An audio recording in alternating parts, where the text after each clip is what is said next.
आप सभी को प्रभु यीशु के नाम में प्रेम भरा नमस्कार।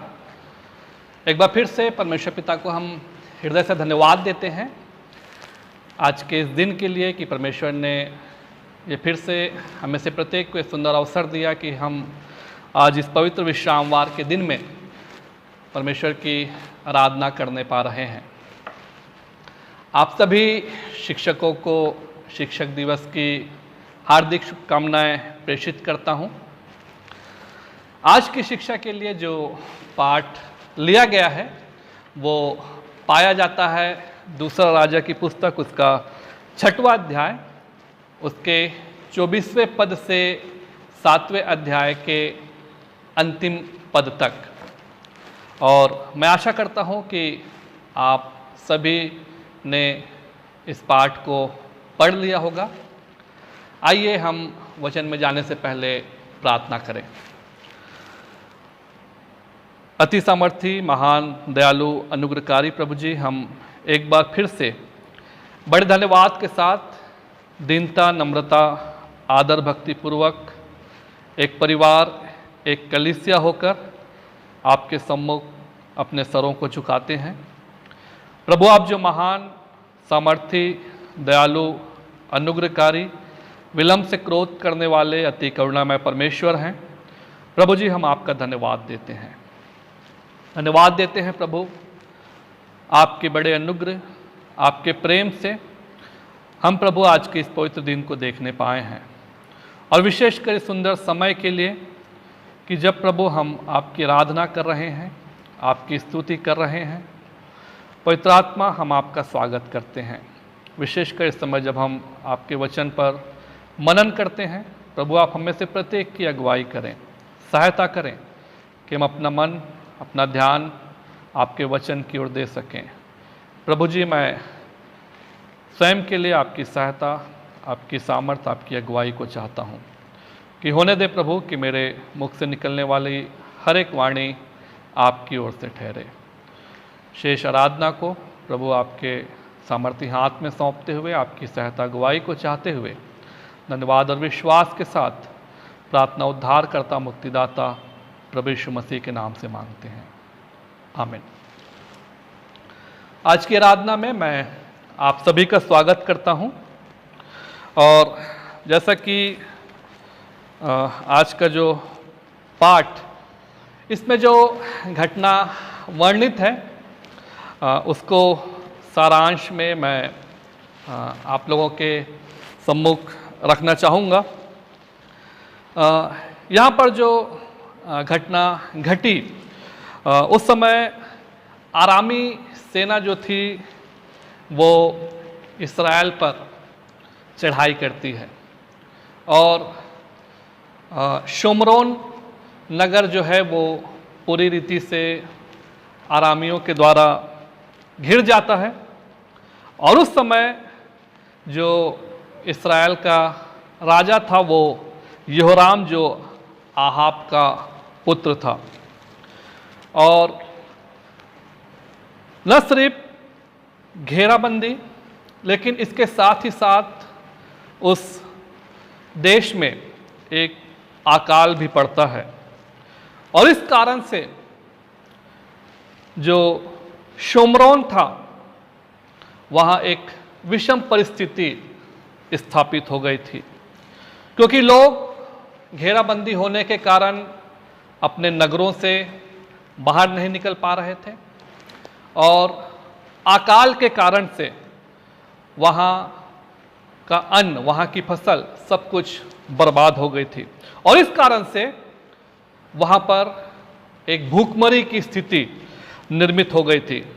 और हम इस भाग को पढ़ें तो देखते हैं कि वहाँ पर जो गधे जिसको एक अशुद्ध जानवर माना जाता था उसकी खोपड़ी जो चांदी के 80 टुकड़ों में और 1 कप कबूतर की बीट जो चांदी के 5 टुकड़ों में बिक रही थी।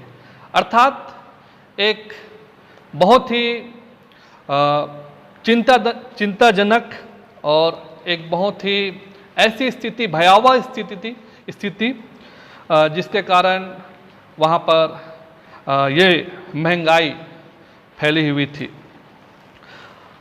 और जब हम आगे इसको देखते हैं कि न सिर्फ इस स्थिति के कारण लोग इतने व्याकुल हो गए थे, इतने समस्याओं में थे, उनके पास खाने की इतनी तंगी थी कि लोग यहाँ तक कि मनुष्यों को खाने लग गए थे। और एक घटना यहाँ पर है जहाँ पर दो स्त्रियाँ जो राजा के पास आती हैं और वो राजा से कहती हैं कि एक स्त्री कहती है, बताती है कि हमने तय किया था कि आज हम मेरे बच्चे को काट कर हम पका कर खाएंगे और कल ये स्त्री जो है वो अपना बच्चा देगी, लेकिन जब इसने मेरे बच्चे को तो खा लिया, लेकिन आज जब उसके बच्चे को देने की बारी आई तो उसने उसको कहीं पर छिपा दिया है। और इस बात को जब राजा सुनता है और लिखा है कि वो अपने वस्त्र को फाड़ता है और टाट पहन लेता है। प्रायः लोग दुख के समय, पश्चाताप, शोक के समय ऐसा किया करते थे। और उसके बाद लिखा है कि राजा जो है वो परमेश्वर के दास, परमेश्वर के सेवक एलीशा पर क्रोधित होता है और उसको मार डालने की कसम वो खाता है। शायद वो इस कारण से एलीशा पर क्रोधित हुआ क्योंकि इस भाग के पहले 6वें अध्याय के अंश को जब हम पढ़ेंगे तब आराम के लोग जो एलीशा को पकड़ने आते हैं और उस समय परमेश्वर के द्वारा से जो आराम की जो टुकड़ी रहती है उसको परमेश्वर अंधा कर देता है, वे देख नहीं पाते और वो शोमरोन में पहुंचाए जाते हैं। और उस समय जब एक अच्छा अवसर इस्राएलियों के पास रहता है कि वो आरामियों की उस टुकड़ी को मार दे, लेकिन एलीशा कहता है कि तू इनको जाने दे, इनको खिला पिला, इनके लिए भोज कर। और शायद इस बात को राजा स्मरण करता है कि शायद यदि उस समय मैं उनको मार दिया होता तो शायद ये स्थिति नहीं आती, और इस कारण वो क्रोधित होता है एलीशा के ऊपर। और फिर वो अपने दूत को वहाँ एलीशा के पास भेजता है और स्वयं भी वो एलीशा के पास जाकर कहता है कि ये जो विपत्ति या ये जो संकट या ये जो विषम परिस्थिति है वो यहोवा की ओर से है और अब मैं आगे से यहोवा की बाट क्यों जोता रहूं।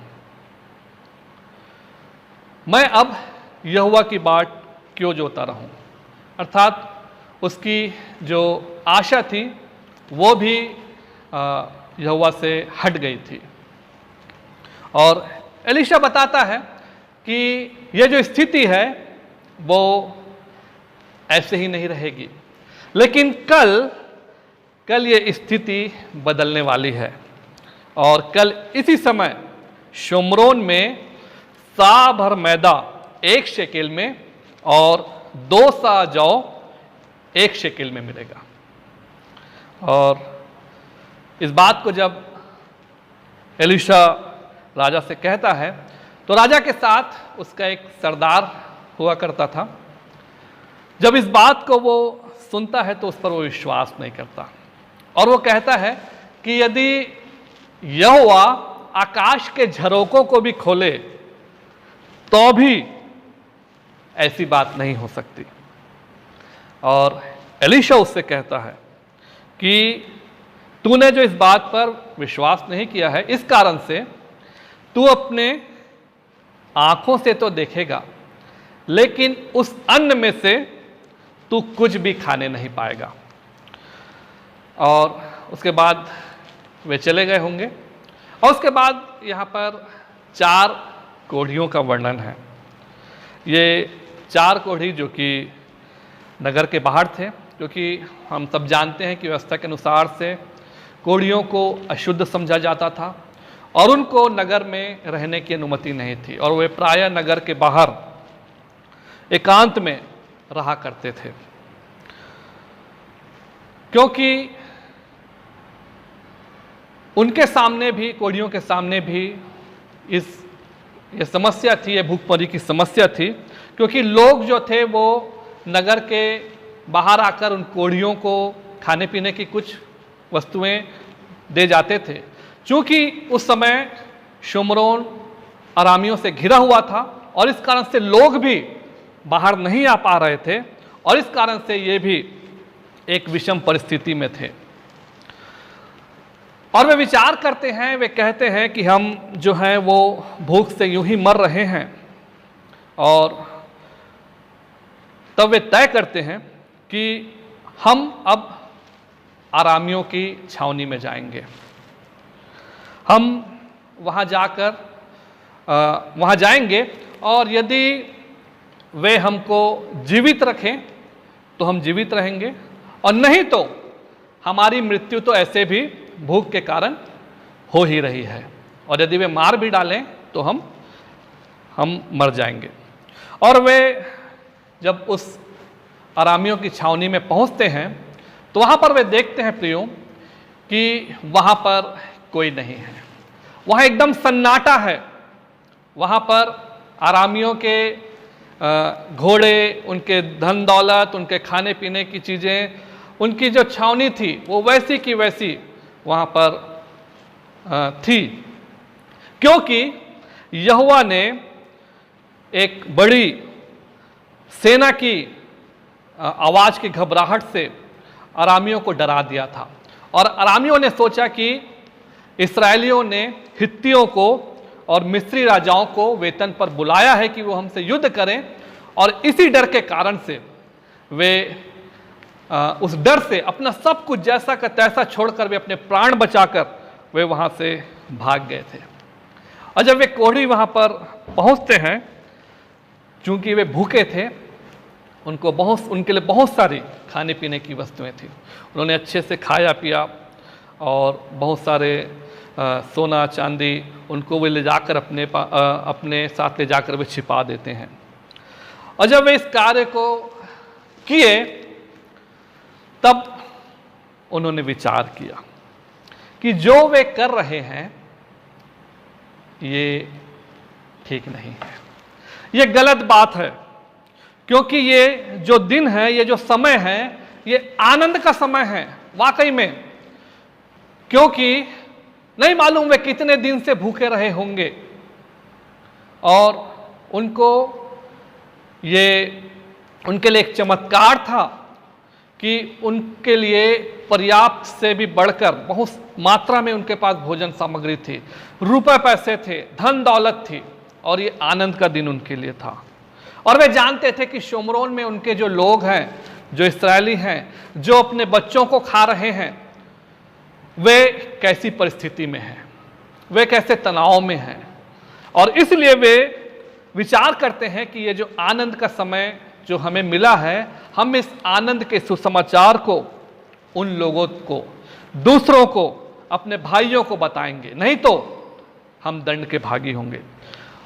और लिखा है कि वे पांव फटने के लिए भी नहीं रुकते, वे रात को ही वे जाकर इस बात का समाचार वहां के पहरेदारों को देते हैं कि वे राजा तक इस बात को बताएं। और इस बात को जब राजा तक इस संदेश पहुंचाया जाता है, और राजा भी इस बात पर विश्वास नहीं करता कि आरामी जो हैं वो अपने डेरों को छोड़कर भाग गए हैं, परंतु वहाँ पर राजा का एक कर्मचारी रहता है और उसके कहने से वो कुछ सैनिकों को भेजता है कि वे जाकर उस घटना का पता लगाएं। और वहाँ पर वे सैनिक जाकर देखते हैं तो जैसा उन कोढ़ियों ने बताया था वैसा ही समाचार, वैसे ही दृश्य उनको देखने को मिलता है। और वे आकर फिर इस बात को राजा को, लोगों को ये समाचार फैल जाता है। और लिखा है कि जब उनको इस बात का पता चलता है तो लोग अपने नगरों से, जो कितने दिनों से घेराबंदी में थे, वे अपने नगरों से निकलकर आरामी डेरों को लूटते हैं। जो उनको मिलता है, खाने की चीज़ें, सोना चांदी, कपड़े, उनके गाय बैल, उनके घोड़े, जो उनको मिलता है वे उसको जाकर पा लेते हैं। और जो बात यहोवा के दास ने कही थी कि कल इसी दिन से, कल इसी समय से जो 100 भर मैदा 1 शेकेल और 2 सा जौ 1 शेकेल में बिकेगा, वो बात वहाँ पर पूरी होती है, क्योंकि उनके बीच की वो जो समस्या खाने पीने की थी वो सब समाप्त हो जाती है। और राजा का वो कर्मचारी, वो सरदार जिसने इस बात पर विश्वास नहीं किया था, जिसने कहा था कि यदि यहोवा आकाश के झरोकों को भी खोल दे तो भी ऐसा नहीं हो सकता, लेकिन हम जानते हैं कि परमेश्वर के लिए कोई भी कार्य असंभव नहीं है। परमेश्वर सर्वशक्तिमान, सर्वसामर्थी प्रभु है। और लिखा है कि उस सरदार को राजा जो है वो फाटक का अधिकारी बनाता है। और चूंकि लोग जो थे वो इतने व्याकुल थे, इतने अधीर थे, और जब उनको पता चला कि वहाँ पर उनके लिए पर्याप्त खाने पीने की चीज़ें हैं और एक भगदड़ वहाँ पर मच जाती है। और लिखा है कि वो जो व्यक्ति था, जो सरदार था, उस भगदड़ में, उस भीड़ के नीचे, पैर के नीचे दबकर वो मर जाता है। और ये बात भी प्रभु के दास के द्वारा कही हुई ये बात पूरी होती है कि तू इस बात को देखेगा लेकिन उस अन्न में से खाने ना पाएगा। और ये बात पूरी होती है कि इसने विश्वास नहीं किया था और इस बात को देखने पाता है कि वाकई में उस समय से जो 1 सा मैदा 1 शेकेल में और 2 सा जौ 1 शेकेल में बिकने लग गया है, उस बात को देखता है लेकिन वो खाने नहीं पाता। तो यहाँ पर यह घटना का वर्णन इस भाग में, इस अध्यायों में है। और मैं आप लोगों का ध्यान विशेषकर उन 4 कोढ़ियों की ओर आकर्षित करना चाहूँगा। ये 4 कोढ़ी जो इस्राएलियों के लिए, शोमरोन के लोगों के लिए एक जीवनदाता बने। हम इनके जीवन से बहुत सारी बातों को हम यहाँ पर सीखते हैं। हम देखते हैं कि वे कोढ़ी जिनको तुच्छ समझा जाता था, जिनके लिए उनके नगर में जगह नहीं थी, जो अलग कर दिए गए थे, वे ही लोग उनके लिए आशीष का कारण बने। उन्होंने अपने जान की परवाह नहीं की। वे तय किए कि हमको तो मरना ही है, और इसलिए वे आरामियों की छावनी में गए। और इस कारण से यदि वे नहीं जाते तो उनको पता भी नहीं चलता कि आरामी जो हैं वो अपने डेरों को छोड़कर भाग गए हैं। दूसरी बात कि जब उनको वहाँ पर भोजन वस्तुएं मिली, रुपया पैसा, धन मिला, कपड़े मिले, ये आनंद का समाचार उनको जब मिला, उन्होंने अपने उस आनंद के सुसमाचार को अपने तक ही सीमित नहीं रखा।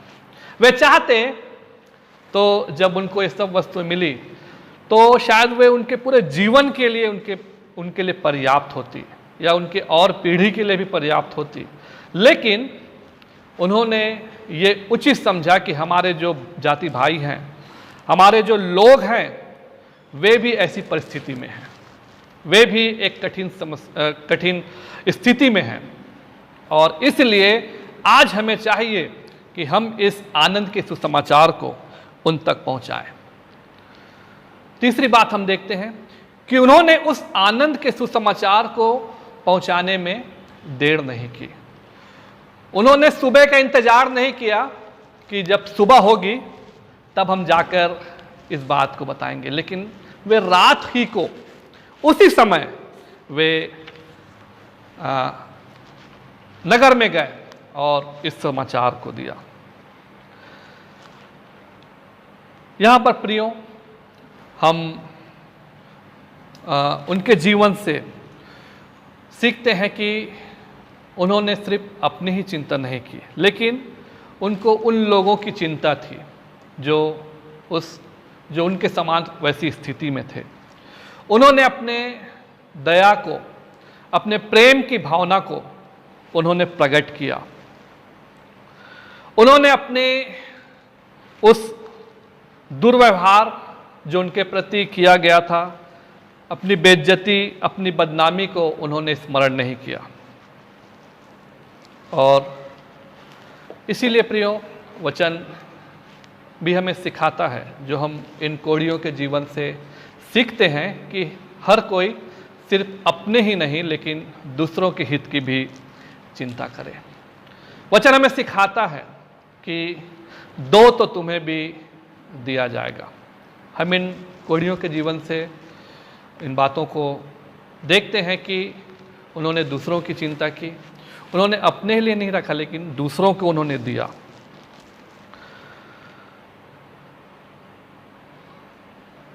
आज की जो स्थिति हमारे सामने है, आज जो लॉकडाउन हमारे शहर में लगा हुआ है, आज ऐसी स्थिति उन लोगों की भी होगी जो इस समय जिनके पास आर्थिक समस्याएं हैं। और आज हम मसीहियों की ये जिम्मेदारी है प्रियो कि हम सिर्फ अपनी ही चिंता ना करें, हम अपने ही बारे ना सोचें। और आज की स्थिति को देखते हुए हमें उन्हें जिनको आवश्यकता है उनको हमें देना है, उनके लिए हमें करने की ज़रूरत है। यदि हम आत्मिक रीति से इस पर विचार करें तो प्रभु यीशु मसीह ने अपनी जान को देकर हमें पापों से छुटकारा दिया है। हमें उस उद्धार का समाचार हमें दिया है। वो उद्धार हमारे लिए जो आनंद का समाचार है वो हमें दिया है। और आज हम देखते हैं कि लोग उद्धार की तलाश में, धर्म की तलाश में लोग भटक रहे हैं। और इसलिए आज हमें जो उद्धार हमें प्रभु ने दिया है, आज इस उद्धार के समाचार को हमें उन लोगों तक पहुंचाने की आवश्यकता है जिन्होंने अब तक इस उद्धार को नहीं पाया है। वचन कहता है कि धन्य है वे जो धर्म के भूखे और प्यासे हैं, क्योंकि वे तृप्त किए जाएंगे। आज हमें उनके उस आत्मिक भूख को तृप्त करने की आवश्यकता है। आज हम जो परमेश्वर की ओर से तृप्त किए गए हैं, आज हमें इस उद्धार रूपी भोजन को सिर्फ अपने तक ही रखने की आवश्यकता नहीं है, सिर्फ हमें अपने तक ही इसे सीमित करने की आवश्यकता नहीं है, लेकिन आज हमें इसे उन सब लोगों तक, संसार के सब लोगों तक पहुंचाने की ज़रूरत है। क्योंकि वचन में हमें आज्ञा मिली है, प्रभु यीशु मसीह ने हमसे कहा है कि तुम सारी जाति को जाकर सुसमाचार प्रचार करो। प्रियो, हम भी उन कोढ़ियों के समान अलग किए गए लोग हैं, हम संसार से अलग किए गए लोग हैं। आज हमें संसार के लोगों के लिए, उनके आत्मिक जीवन के लिए जीवनदाता बनने की आवश्यकता है कि हम उन्हें उस उद्धार के, उस आनंद के सुसमाचार को उन तक पहुंचा सकें। परमेश्वर इन वचनों के द्वारा से हमें से प्रत्येक को बहुतायत से आशीष दे। धन्यवाद।